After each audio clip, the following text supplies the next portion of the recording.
message pigeons who made a mistake. That is the simple undeniable truth of the matter, however painful it might be. The flaw was not in our observatories, for those machines were as perfect as we could make, and they showed us only the unfiltered light of truth. The flaw was not in the predictor, for it is a device of pure infallible logic, turning raw data into meaningful information without the taint of emotion or bias.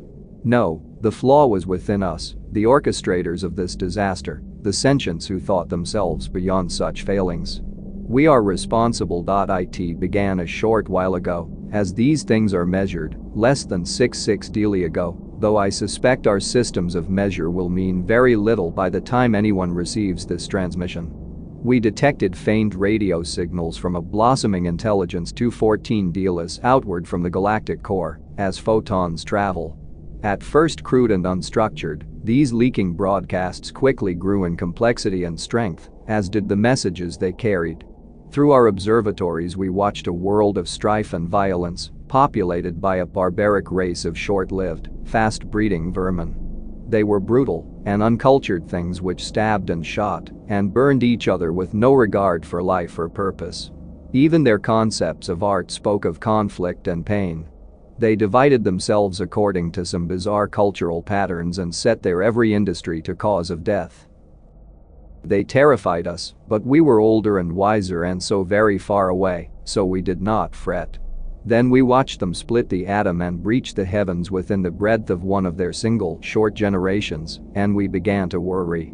When they began actively transmitting messages and greetings into space, we felt fear and horror. Their transmissions promised peace and camaraderie to any who were listening, but we had watched them for too long to buy into such transparent deceptions. They knew we were out here, and they were coming for us. The orchestrators consulted the predictor, and the output was dire. They would multiply and grow and flood out of their home system like some uncountable tide of devourer worms, consuming all that lay in their path. It might take 6-8 Delis, but they would destroy us if left unchecked. With aching carapaces we decided to act and sealed our fate. The gift of mercy was 8 strides long with a mouth 2/4 that in diameter, filled with many 4 weights of machinery, fuel, and ballast. It would push itself up to 2/8 of light speed with its onboard fuel and then begin to consume interstellar primary element 2/2 to feed its unlimited acceleration. It would be traveling at nearly light speed when it hit. They would never see it coming. Its launch was a day of mourning, celebration, and reflection. The horror of the act we had committed weighed heavily upon us all. The necessity of our crime did little to comfort us. The gift had barely cleared the outer cometary halo when the mistake was realized, but it was too late. The gift could not be caught, could not be recalled or diverted from its path. The architects and work crews, horrified at the awful power of the thing upon which they labored, had quietly self-terminated in droves, walking unshielded into radiation zones, neglecting proper null pressure safety or simple ceasing their nutrient consumption until their metabolic functions stopped. The appalling cost in lives had forced the orchestrators to streamline the gift's design and construction. There had been no time for the design or implementation of anything beyond the simple, massive engines and the stabilizing systems.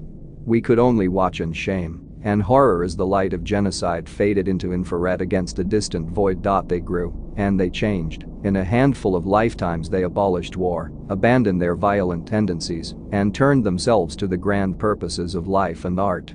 We watched them remake first themselves, and then their world. Their frail, soft bodies gave way to gleaming metals and plastics. They unified their people through an omnipresent communications grid and produced art of such power and emotion, the likes of which the galaxy has never seen before. Or again, because of us.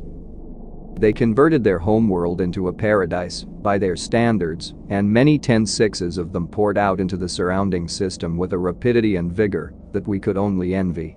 With bodies built to survive every environment from the day-lit surface of their innermost world to the atmosphere of their largest gas giant and the cold void in between, they set out to sculpt their system into something beautiful. At first we thought them simple miners, stripping the rocky planets and moons for vital resources, but then we began to see the purpose to their constructions, the artworks carved into every surface and traced across the system, in glittering lights and dancing fusion trails. And still, our terrible gift approached. They had less than too daily to see it, following so closely on the tail of its own light. In that time, oh so brief even by their fleeting lives, more than 10 sentients prepared for death. Lovers exchanged last words, separated by worlds and the tyranny of light speed. Their planet-side engineers worked frantically to build sufficient transmission infrastructure to upload the countless masses with the necessary neural modifications, while those above dumped lifetimes of music and literature from their databanks to make room for passengers. Those lacking the required hardware or the time to acquire it consigned themselves to death, lashed out in fear and pain, or simply went about their lives as best they could under the circumstances. The gift arrived suddenly, the light of its impact visible in our skies, shining bright and cruel, even to the unaugmented ocular receptor. We watched and we wept for our victims, dead so many deals before the light of their doom had even reached us. Many 6/4 of those who had been directly or even tangentially involved in the creation of the gift sealed their spiracles with paste as a final penance for the small roles they had played in this atrocity.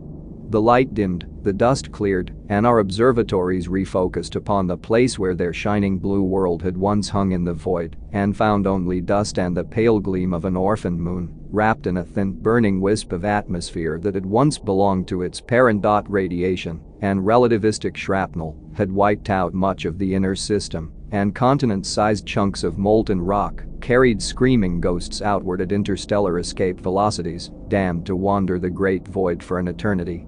The damage was apocalyptic, but not complete. From the shadows of the outer worlds, tiny points of light emerged, thousands of fusion trails of single ships and world ships and everything in between. Many 10-6s of survivors in flesh and steel and memory banks, ready to rebuild.